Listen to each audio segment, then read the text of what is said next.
Good day, everyone. Today we are going to discuss Module 10, which is balance training. But before we proceed to our very main discussion, here are the learning outcomes expected for the learners to learn upon the end of this discussion. So the first one is define balance and balance training. Number 2 is give examples of balance exercises. Number 3, perform a variety of physical fitness tests using correct techniques. Number 4, enjoy a variety of physical activities with understanding. Number 5, demonstrate an understanding of concepts and skills acquired in various physical fitness tests. And number 6, and the very last, measure their pre and post balance tests. Balance refers to your capacity to regulate your body in space by equally spreading your weight and remaining upright. Ano nga ba ang balance? Ang balance ay ang kakayahan mong kontrolin ang katawan mo para hindi ka matumba, para kang nakikipagbalanse sa timbang para manatiling nakatayo ng tuwid. It is split into two types, static and dynamic. The capacity to move outside of the body's base of support while retaining postural control is referred to as dynamic balance. Static balance, on the other hand, is the capacity to keep the center of mass of the body within its base of support. Both types of balance are important and both may be improved with specific workouts. Mayroong dalawang klase ng balance. Ito ay ang static balance at ang dynamic balance. Ang static balance ay hindi gumagalaw. Kaya mong hindi matumba kahit nakatayo ka lang o nakaupo. Halimbawa, nakatayo ka sa isang paa habang nagtututbrush. Hindi ka gumagalaw pero balanse ka pa rin. Pangalawa, dynamic balance. Gumagalaw. Kaya mong hindi matumba kahit gumagalaw ka o umaabot sa malayo. Halimbawa, naglalakad ka sa bangketa, sumasayaw o inaabot mo ang remote sa kabilang mesa nang hindi natutumba. Parang kaya mong lumabas sa comfort zone ng paa mo pero nakabalik ka pa rin nang hindi nadadapa. Bakit importante ito pareho? Ang static ay para hindi ka matumba pag nakatayo ka lang like pag nakapila. Ang dynamic naman para hindi ka matumba pag naglalakad, tumatakbo o naglalaro. Pwede mong i-improve pareho gamit ang specific exercise katulad ng yoga or single leg stand. Good morning, I am Shamul Joy Vicente Mortel. So now I am the one who explains the balance training. So let's start. Balance training is performing exercises that develop the muscles that help you stay upright, such as your legs and core.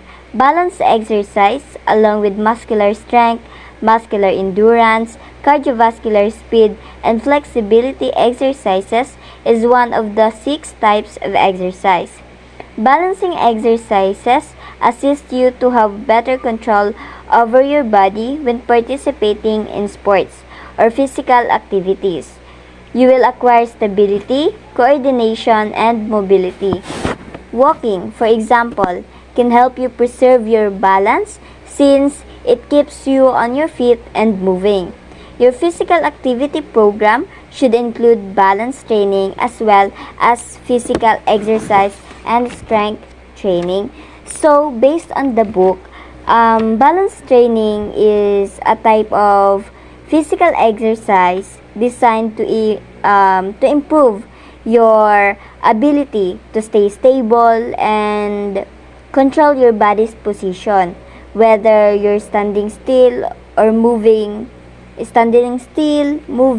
or reacting to changes in your environment. So, sino nga ba ang involved sa paggawa ng balance exercises or itong tinatawag nating balance training? So, balance training focuses on strengthening the muscles and systems that help you stay upright, including your core. When we say our core, it focuses on our abs and lower back.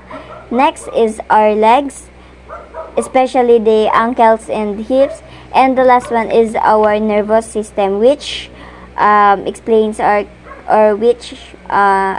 as our coordination and reaction. So, si balance training ay merong typical balance exercises such as, ang example nito or ang nakapaloob dito ay ang single leg stands, heel to toe walking, using a balance bound or stability ball, and the yoga poses like the tree pose. So, bakit nga ba ginagawa ang balance training? So, si balance training, ginagawa siya para magkaroon ng control yung ating katawan in terms of exercises, and of course to strengthen our muscles para makatulong na makontrol yung paggalaw natin sa ating katawan. And of course, si balance training ay ginagawa to do a task na nakapaloob ang muscles, just like what I said earlier. So, sino nga ba dapat ang gumagawa especially nitong balance training? So, si balance training ang nakapaloob na gumagawa nito ang mga nakapaloob ay mga athletes use it to improve their performance. Of course, our adults, so that they can reduce a fall risk, and of course, people recovering from injuries use it to regain stability. So, in short, si balance training helps our body stay steady, controlled, and responsive in everyday movements and physical activities. So, yan ang definitions and other important details para kay balance training. Thank you. Number 1, stand on one leg while elevating the other leg to the side or behind you. This exercise helps improve your balance and core stability. You keep one foot on the ground while lifting the other, either sideways or backward, forcing your body to stay steady. Number 2, walking a tightrope with your heel directly in front of your toes. This is also called heel-to-toe walking. Each step places your heel right in front of the toes of your other foot, like walking on a straight line. It improves balance, coordination, and posture. Number 3, walking with each stride alternating knee lifts. As you walk, you lift your knees higher than normal, alternating left and right. This builds leg strength, coordination, and control, while also engaging your core. Good day everyone, I am Sean Daniel Francisco. This is my part of our report. Practicing Tai Chi or yoga and using equipment such as a Bosu ball. Tai Chi or yoga, balance training. I'll give a for example of Tai Chi or yoga balance training. Number 1 example of yoga balance training is Tai Chi weight shifting. Dahan-dahang paglilipat ng timbang mula sa kaliwang paa papuntang kanang paa. The number 2 example, tree pose yoga. Nakatayo sa isang paa habang ang kabilang paa ay nakapatong sa hita. The number 3 example, warrior tree yoga. Isang paa lang ang nakatapak habang nakaunat ang katawan at isang paa sa likod. At ang mga benepisyo na makukuha mo dito, pinapabuti ang balanse at koordinasyon, nakaiwas sa pagkadapa or injury, pinapalakas ang muscles sa paa at core, nakabawas ng stress dahil sa tamang paghinga at focus, pinapabuti ang posture at body awareness. At sa paggamit naman ng Bosu ball balance training, I'll give for example sa paggamit ng Bosu ball balance training. The first example, single leg balance. Pagtayo sa Bosu ball gamit ang isang paa. And number 2 example, pag-squat habang nakatayo sa ibabaw nito. And number 3 example, step up sa Bosu, pag-akyat at pagbaba sa Bosu.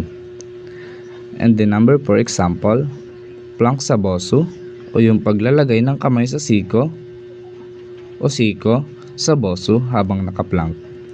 At ang mga benepisyo na makukuha nyo dito ay pinapalakas ang core, tiyan at likod, pinapahusay ang stability at control ng katawan, mas nahamon ang muscles kumpara sa flat surface, nakakatulong sa rehabilitation ng ankle, tuhod at balakang.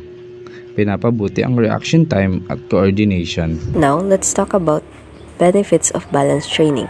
Balance training is important because it helps your body maintain stability and control in different movements. By improving your balance, you reduce the chances of falling or getting injured, especially during physical activities or even in everyday tasks like walking, climbing stairs, or carrying things. It also helps improve your posture by training your body to stay properly aligned. Good posture can prevent back pain, muscle strain, and long-term body problems. In addition, balance training strengthens your muscles, especially in your legs, core, and lower body. Stronger muscles make it easier to move, stay active, and perform tasks with less effort. Overall, balance training supports better coordination, body awareness, and physical performance, making it useful not just for athletes but for everyone in daily life. Improve locomotor performance and standing balance. This means enhancing your ability to move efficiently, like walking, running, or changing direction, while maintaining stability when standing.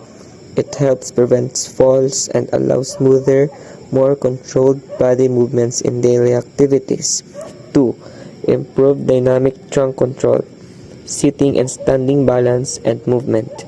This focuses on strengthening your core muscles so your body can stay stable while moving, sitting, or standing.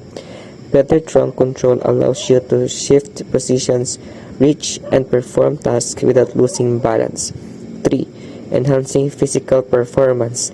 This refers to improving overall strength, endurance, flexibility, and coordination so your body can perform activities more effectively.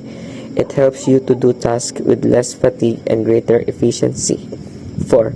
Enhance your quality of life. By improving movement, strength, and balance, daily tasks become easier and safer to perform. This leads to greater independence, confidence, and overall well-being. Now let's proceed for our very last discussion of this topic, which is how balance training works. So, paano nga ba gumagana ang balance training? So, balancing exercises engage your core muscles, lower back, and legs. Lower body strength training might also help you improve your balance. So, sa madaling salita, ito ay ang kakayahan ng ating katawan na panatilihin ang ating center of gravity habang tayo ay gumagalaw o nakatambay lang. Kapag gumagawa tayo ng balancing exercises, ang ating core muscles, lower back at legs ay nagtutulungan para maging stable ang ating tindig. Isipin nyo na ang core at lower back ang nagsisilbing anchor o anchor point, habang ang mga binti naman ang matibay na haligi. Malaking tulong din ng lower body strength training tulad ng squats o lunges, dahil kapag mas malakas ang iyong muscles, mas mabilis silang makakapag-react para pigilan ang iyong pagkatumba. Ang tawag sa koneksyong ito ay proprioception o ang abilidad ng ating utak na maramdaman kung nasaan ang ating mga parte ng katawan kahit hindi natin ito tinitingnan. Isang simpleng example nito, isang simpleng halimbawa nito ay ang single leg stance habang nagsisipilyo o ang heel to toe walk na parang naglalakad sa manipis na lubid. Dito, pinupwersa natin ang ating muscles na mag-adjust ng mabilis sa bawat galaw. Sunod naman, while balance exercises might be difficult at times, constant effort can make them easier. As the workouts grow easier, gradually increase the number of repetitions. When you initially start out, you may want to have someone oversee or help you. You can also change the difficulty of the workouts to meet your own training needs. Sa aspeto naman ng pag-improve, kailangan nating tanggapin or we should accept the fact that balance exercises is truly difficult and frustrating at first. So, normal lang na mag-wobble o mabuwal dahil sinusubok nito ang iyong nervous system. Pero sa pamamagitan ng constant effort, unti-unting nagkakaroon ng muscle memory ang iyong katawan. Habang nagiging madali ang workouts, huwag tayong mag-play to, dapat nating i-apply ang prinsipyo ng progressive overload sa pamamagitan ng pag-increase ng number of repetitions o pagdagdag ng challenge, gaya ng pagpikit ng mata habang nagbabalance. Para sa mga beginners, Safety is always the top priority. Kaya mas maigi na mayroong supervision o isang tao na pwedeng humawak sa iyo para iwas injury o anumang insidente. Ang maganda rito ay pwedeng mong i-modify ang difficulty ayon sa iyong training needs. Kung hindi mo pa kaya ang bow to ball, pwedeng magsimula muna sa patag na sahig. Ang mahalaga, ang balance training ay isang long-term investment para sa ating mobility at para maiwasan ang mga semplang o falls sa ating pagtanda. In short, o sa madaling salita, balance training is about control and coordination.